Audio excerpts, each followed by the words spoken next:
Hello everyone and welcome back to my channel, and in today's video I will be showing you how I reduce the waist of my jeans pants from this to this. So if this is something you're interested in, let's get right into today's video. So what I do first is to hold the waist of my jeans from the center back and then mark the excess off with my chalk. And once I have that done, I would move it to onto my working table. As you can see the mark there, I will transfer the same mark to the other side of the pan. But what we have to do first is to take the belt loop off. And I have to be honest with you, this kind of alteration takes a lot of time and patience. So if you know you don't have time, then don't even start with it. But at the end, it would be worth it. So this is the belt loop. Remember not to throw it away, so I will just keep it somewhere. And what I'm going to do now is to disconnect the waistband from the waist of the pants. So like I already said, this project takes a lot of time and unpicking and everything, so just be patient and just make up your mind that you're gonna spend a lot of time with this if you want to do it yourself. So now that the waistband has been disconnected, what I'm going to do is to unpick the center back seam. And before you unpick this, just make sure to see how everything has been sewn at the center back, because every company has their own way of stitching jeans. And on this jeans, a flat felt seam was used.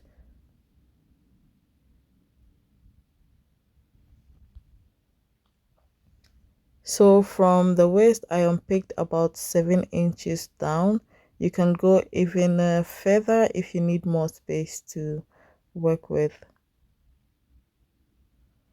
But at the moment, I just unpicked up to 7 inches. If I need more space, I will just unpick more. So yeah. So now that I have that done, what I'm going to do is to remove the tag, because it's going to be in the way. And once I have that removed, I just make sure that I remove all the loose threads from the pants so that it will be neat and nice.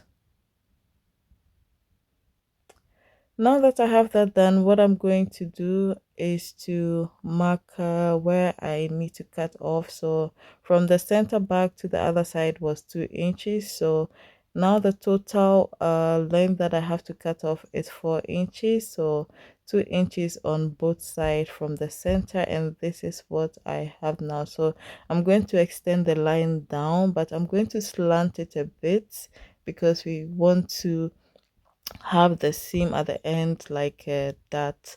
So before I do that, what I'm going to do is to unpick the seam at the top of the waistband.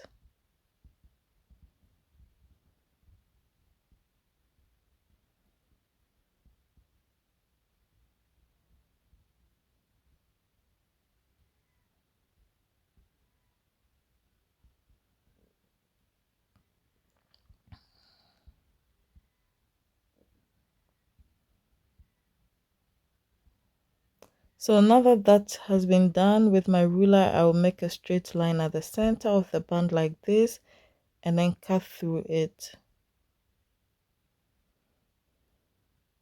So I'll open the waistband like this. If you want, you can iron it so that the seams would lay flat. But what I would do is to put the two sides together like this and then pin them, making sure that the seams or all the sides are matching. And then I would mark in my 2 inches at the center like this.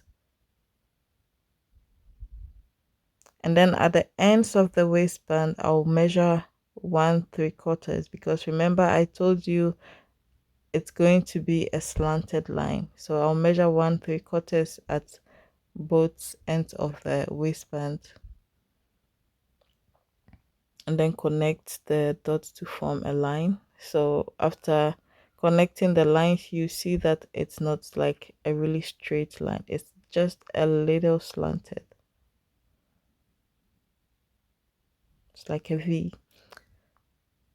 So once I have that done, just making sure that everything is aligned and still pinning everything together.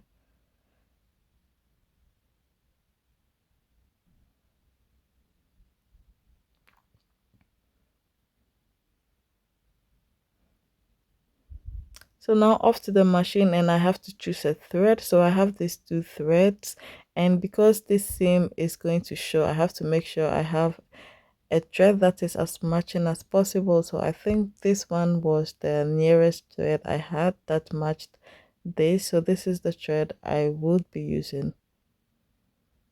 So before stitching, make sure you open this side of the seam before you stitch. Make sure all the seams are opened before you sew.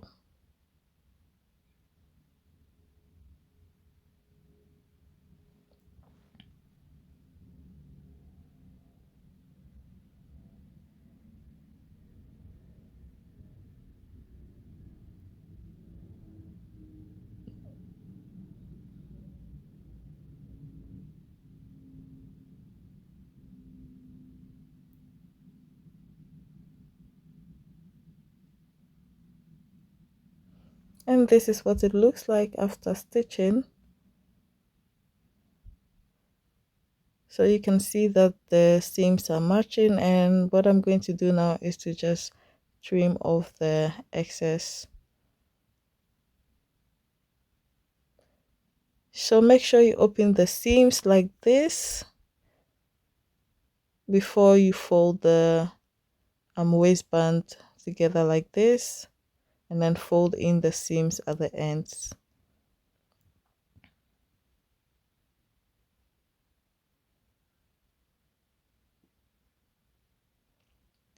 So now we are done with our waistband for now, and then we'll let it be. What we're going to do now is to completely remove the seams at the center back.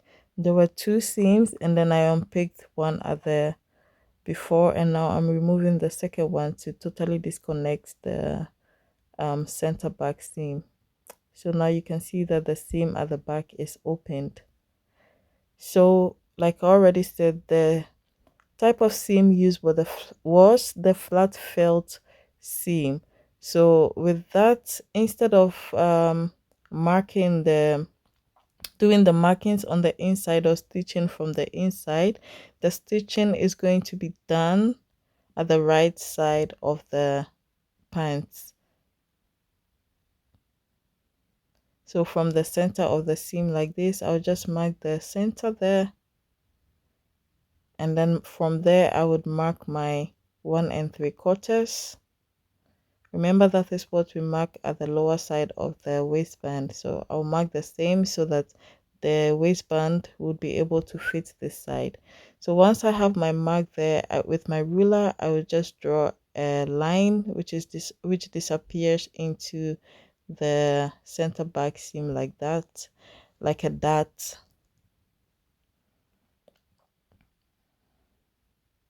So once that is done, I would go ahead and stitch it, and this is how it looks after stitching. I told you it would be stitched on the right side of the fabric instead of the inside because of the seam that was used. And at this point I decided to try it on before cutting off the extra allowance to see that everything fits well. So if you don't try it on and then you cut off the excess, and then after that you notice that the pant feels a little bit too tight or too small, then it's unfortunately you can't wear it anymore. So at this point that I felt that everything was okay, it was time to trim off the excess.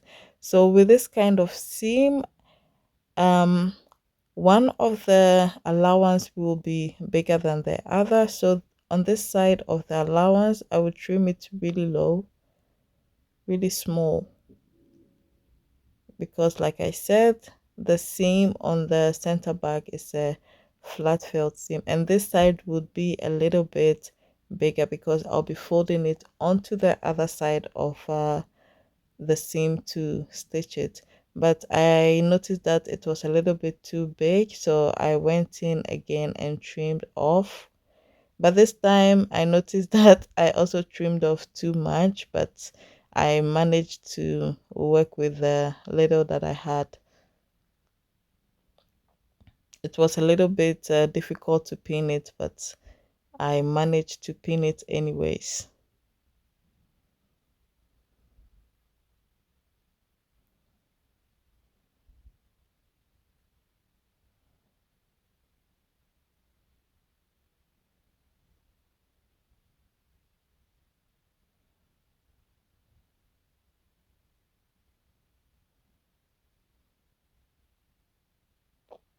So this is what it looks like after pinning,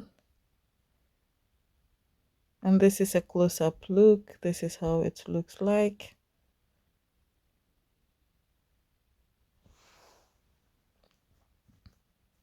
So I'll go ahead and stitch close to the end. And this is what it looks like after stitching. I went over the seam twice because the thread I'm using is not as thick as the one used on the jeans before. So what I'm going to do now is to tuck in the waist of the jeans into the waistband. So making sure that the seams are opened and flat, not together, and then folding the seam like this. But I noticed that they were a little bit too thick, so I went in and trimmed the seam down like this. So now it feels a little bit more flatter.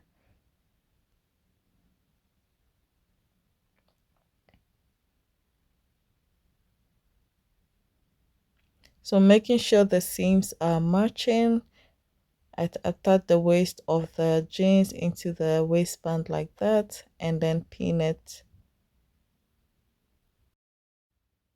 So you can see that this seam is very thick because of the jean material or the jean fabric. So you have to make sure that you have a sewing machine that can handle thick seams, and also make sure you're using the right needle because there are needles for jeans and there are also universal needles, but at this moment I am using the universal needle and it's worked really fine. So if that doesn't work for you, you have to get a jean needle. So whilst I'm pinning, you can see that I'm also checking from the inside to see if everything is inside, and you see that that side was a little bit out, so I'm fixing that. So make sure you're checking both from the outside and the inside. So now everything looks nice, and I would stitch right at the end of the waistband. And after pinning, I noticed that I forgot to attach the tag, so I would unpin everything once again, attach the waistband, stitch it, and then pin everything into the waistband again and then stitch it. So that's basically what I'm going to do now. So at this moment I already stitched in the waistband, sorry, I already stitched in the tag and now stitching in the waistband.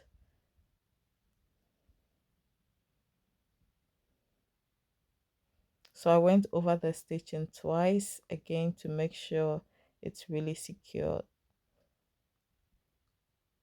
So now that the waistband has been done, what I'm going to do is to attach the belt loop, and that is even thicker.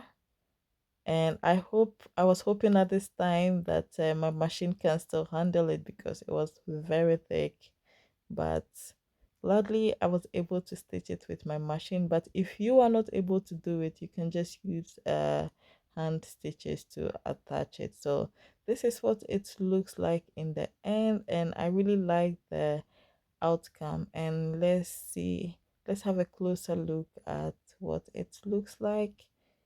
You can see that everything is neatly done.